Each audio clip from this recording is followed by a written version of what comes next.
Good morning students, myself हेम Singh Shekhawat, assistant professor. आज हम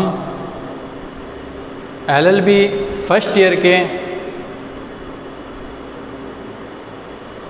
family law का जो सब्जेक्ट है मोमडन लॉ, मुस्लिम विधि, इसको स्टार्ट करने जा रहे हैं। LLB पार्ट फर्स्ट के अंदर जो फैमिली लॉ है, पारिवारिक विधि, वो दो पार्ट में डिवाइड है। फर्स्ट हिंदू लॉ, सेकंड मोमडन लॉ, मुस्लिम विधि। तो आज हम मुस्लिम विधि जो सब्जेक्ट है उसके बारे में सामान्य जानकारी लेंगे कि जो ये मुस्लिम विधि है, मोमडन लॉ है, ये किस प्रकार की विधि है,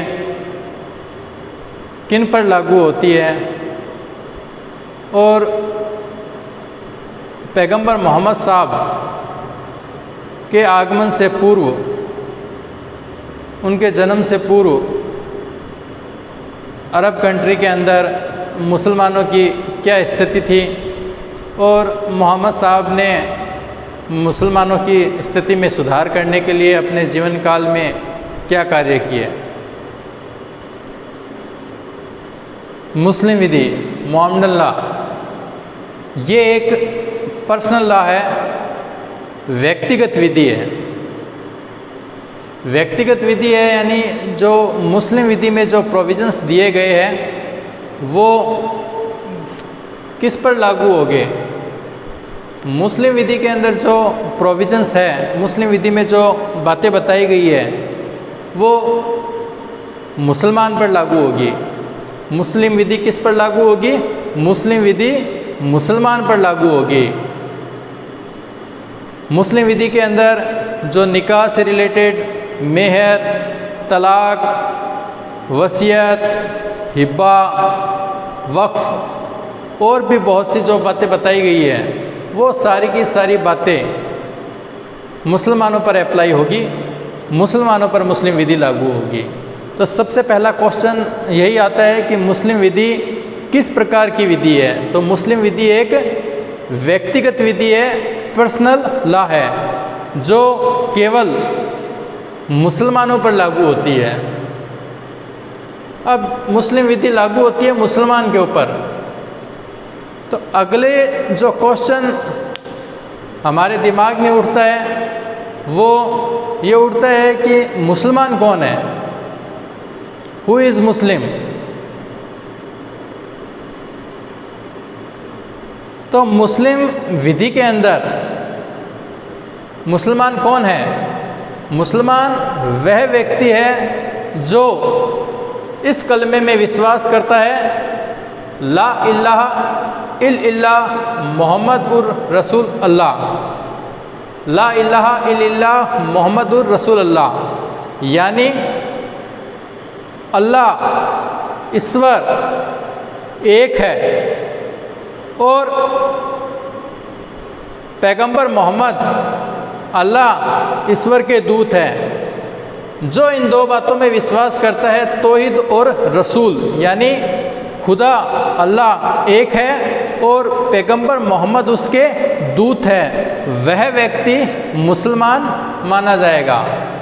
यदि कोई व्यक्ति धर्म परिवर्तन करके भी मुसलमान बनना चाहे तो उसे केवल इस आशय की घोषणा करनी होगी, उसे यह भाव रखना होगा कि वह अल्लाह खुदा को एक मानता है और मोहम्मद साहब उसके पैगंबर है। यदि वह इस बात में विश्वास करता है तो उसे अन्य किसी औपचारिकता की आवश्यकता नहीं है, वह धर्म परिवर्तन के द्वारा भी मुसलमान बन सकता है।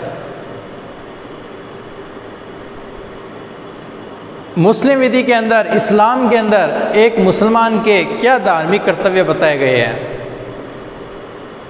धार्मिक भाव में हम देखें तो एक मुसलमान के लिए कुरान के अंदर, इस्लाम के अंदर उसके 5 धार्मिक कर्तव्य बताए गए हैं। पहला उसका धार्मिक कर्तव्य क्या है कि वह तौहीद और रसूल में विश्वास करे, यानी खुदा एक है और मोहम्मद साहब उसके पैगंबर है। दूसरा, वह दिन में 5 बार नमाज की रस्म अदा करे। तीसरा, ज़कात कि वह जो इनकम करता है, वह जो आमदनी कमाता है, तो अपने वेतन का आय का कुछ भाग गरीबों में जन कल्याण के लिए दान करे, जिसे हम ज़कात कहते हैं। रोज़ा, रमज़ान माह एक पवित्र माह माना गया है और प्रत्येक मुसलमान को रमज़ान माह के अंदर रोज़ा रखना अनिवार्य है, रोज़ा रखना उसके लिए आवश्यक है, जिसके अंदर वह सुबह से लेकर शाम तक बिना भोजन और पानी के रहता है। 5वां, हज कि प्रत्येक मुसलमान जो यात्रा का व्यय वहन करने में सक्षम है, उसे अपने जीवन काल में एक बार हज यानी तीर्थ यात्रा करनी चाहिए, उसे एक बार मक्का जाना चाहिए। तो ये 5 मुसलमानों के धार्मिक कर्तव्य बताए गए हैं। परंतु यदि हम विधिक दृष्टि से, कानूनी दृष्टि से देखें तो केवल वह व्यक्ति जो यह माने कि अल्लाह खुदा एक है और मोहम्मद साहब उसके पैगंबर है, तो इतना पर्याप्त है उसके मुसलमान बनने के लिए, उसे मुस्लिम विधि में आस्था रखने के लिए। नरोत्कर्थ वर्सेस पाराखल का एक वाद आया। इस वाद में भी न्यायालय ने यही कहा कि वह व्यक्ति जो ये माने कि खुदा एक है और मोहम्मद साहब उसके पैगंबर है, वह मुसलमान है। तो ये तो जनरल सी बात थी, सामान्य जानकारी थी कि मुस्लिम विधि किस पर लागू होती है, मुसलमान पर लागू होती है और मुसलमान हम किसे माने। पैगंबर मोहम्मद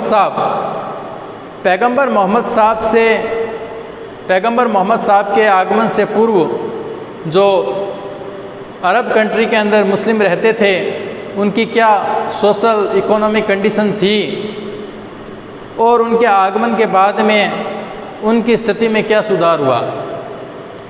तो पैगंबर मोहम्मद साहब के आगमन से पूर्व जो मुसलमान अरब कंट्री के अंदर रहते थे, अरब देशों के अंदर रहते थे, तो उस समय का जो काल है उसे एयामे जाहिलिया का काल यानी अज्ञान का काल के नाम से जाना जाता है। अज्ञान के काल के नाम से क्यों जाना जाता है? क्योंकि पैगंबर मोहम्मद साहब के आगमन से पूर्व जो मुस्लिम अरब कंट्री के अंदर रहते थे, वे कबीलों में बंटे हुए थे। कबीले आपस में खून खराबा करते थे, युद्ध करते थे, एक दूसरे को मारते काटते थे। कोई विधिक स्थिति नहीं थी, कोई कानूनी स्थिति नहीं थी। उनका जो जीवन था वो खानाबदोश की तरह था, यानी व्यवस्थित नहीं था। वो व्यापार के लिए कभी एक स्थान पर कभी दूसरे स्थान पर जाते रहते थे। उनका रहने के लिए कोई निश्चित ठौर ठिकाना नहीं था।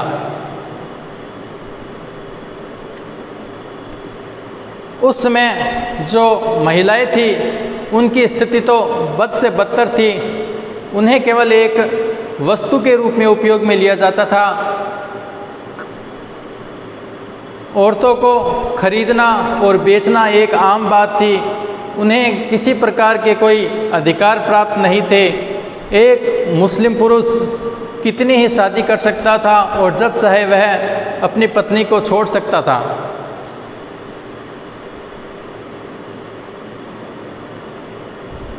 स्त्रियों को, औरतों को बिना किसी कारण के जान से मार दिया जाता था। तो कुल मिलाकर जो मुसलमानों की स्थिति थी वो बहुत ही बेकार कंडीशन में थी, इकोनॉमिक रूप से, सोशल रूप से भी। तो जब मोहम्मद साहब का जन्म हुआ और उसके बाद में उन्होंने मुसलमानों की ये स्थिति देखी तो उन्हें लगा कि इनका सुधार करना आवश्यक है। तो मोहम्मद साहब का जन्म कब हुआ? मोहम्मद साहब का जन्म 570 ईस्वी में मक्का में हुआ था। कब हुआ था? 570 ईस्वी में मक्का में। इनका जो प्रारंभिक जीवन काल था वह बहुत कठिनाइयों से गुजरा। जन्म के कुछ वर्ष बाद ही इनके माता और पिता दोनों की मृत्यु हो गई। उसके बाद में इनके जो पिता में दादाजी थे, इन्होंने मोहम्मद साहब का लालन पालन शुरू किया, परंतु कुछ ही समय में उनके पिता में की भी मृत्यु हो गई। उसके बाद में इनके चाचा, मोहम्मद साहब के चाचा ने इनका लालन पालन किया। तो मोहम्मद साहब थे, ये बचपन से ही बहुत गंभीर और चिंतनशील व्यक्ति थे। ये एकांत में बैठकर चिंतन किया करते थे। जब मोहम्मद साहब 25 वर्ष की जब इन्होंने आयु प्राप्त की, तो मोहम्मद साहब एक गुफ़ा जिसका नाम था हीरा, तो हीरा नामक गुफ़ा में घंटों बैठकर चिंतन किया करते थे, ध्यान लगाया करते थे। और 40 साल के जब मोहम्मद साहब थे तो उन्हें हीरा नामक गुफ़ा के अंदर अल्लाह खुदा के दूत जिब्राइल के माध्यम से कुछ देवीय संदेश प्राप्त हुए। कुछ अच्छी बातें जिब्राइल ने उन्हें बताई, जिन्हें देवीय संदेश के रूप में जाना जाता है खुदा के। मोहम्मद साहब को अपने जीवन काल के दौरान समय समय पर खुदा के संदेश प्राप्त होते रहे, और जैसे जैसे उन्हें वो देवीय संदेश प्राप्त होते, वो मक्का के लोगों को उन बातों को बताने का प्रयास करते। परंतु मक्का के लोगों ने मोहम्मद साहब की बातों को नहीं माना, उनकी बातों पर विश्वास नहीं किया और उन्हें मक्का से निकाल दिया। तो 622 ईस्वी के अंदर मोहम्मद साहब मक्का से मदीना चले गए, और 622 ईस्वी में जब मोहम्मद साहब मक्का से मदीना गए, वही काल हिजरा का काल कहलाता है, और यहीं से इस्लाम का जन्म हुआ। इस्लाम का क्या अर्थ है? इस्लाम का अर्थ है नेकी, भलाई, आतिथ्य, स्वागत, सत्कार। कुल मिला के कहने का मतलब यही है, इस्लाम का मतलब है अच्छाई को अपनाना और बुराई को त्यागना। जब मोहम्मद साहब मक्का से मदीना चले गए, तो वहाँ पर मदीना के अंदर उन्होंने जो देवीय संदेश थे वो वहाँ के लोगों को बताए। तो मदीना के जो लोग थे वो मोहम्मद साहब की बातों से बहुत प्रभावित हुए, और कुछ ही समय में उनके अनुयायियों की संख्या बहुत बढ़ गई। और मोहम्मद साहब के अनुयायियों ने जो खुदा के संदेश थे वो अरब कंट्री के लोगों तक प्रचारित करना शुरू किया, उन तक पहुंचाना शुरू किया। अरब कंट्री के लोगों पर मोहम्मद साहब की विचारधारा का, मोहम्मद साहब के जो संदेश है उनका इतना अधिक इफ़ेक्ट पड़ा कि उन्होंने इस्लाम धर्म को ग्रहण कर लिया। 632 ईस्वी के अंदर मोहम्मद साहब की मृत्यु हो गई। मृत्यु से पूर्व वहाँ पर मदीना के अंदर मोहम्मद साहब को खलीफा के रूप में, खलीफा के पदवी प्रदान की गई। तो ये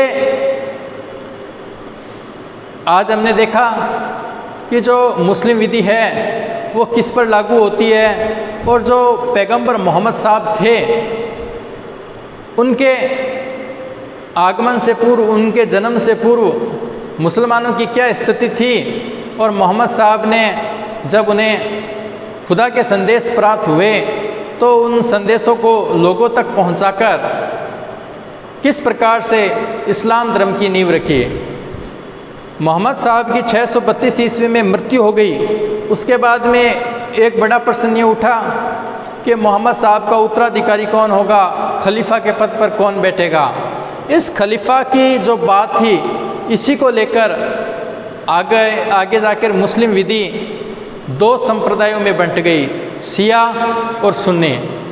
तो शिया और सुन्नी कौन है, इसके बारे में हम अपने नेक्स्ट वीडियो के अंदर विस्तार से डिस्कस करेंगे। थैंक्स।